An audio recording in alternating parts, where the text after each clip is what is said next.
In front of me is DOOGEE V MAX, and today I would like to show you how you can change default apps on this device.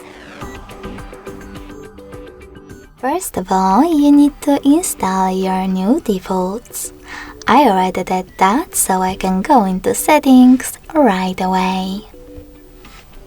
Then scroll down to access apps.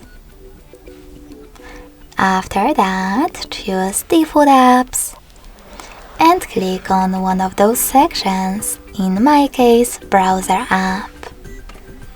Lastly, just tap on an app that you wish to apply.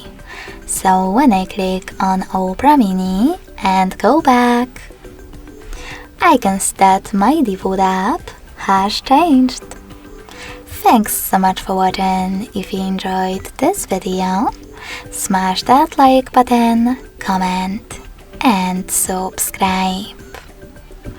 Bye!